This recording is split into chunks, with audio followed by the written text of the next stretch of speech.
санариптештирүү Өзбекстандык өтө жакшы экен. Молдованыкы, Эстонияныкы. Кудай буюрса биздики дагы алардан кем калышпайт. Реестр Должниковторду, АИС реестр азыркы күндө жылдын акырына чейин биз дагы Кудай буюрса бүт ишке киришебиз.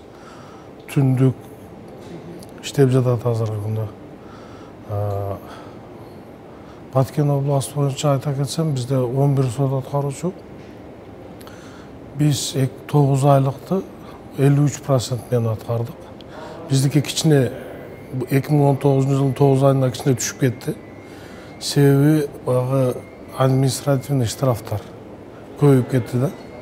Биз 2018 жылы 73% менен аткаруу пайызы менен аткардык. Бирок 2019 жылдын 6 айдан кийин кичине түшүп кетти да.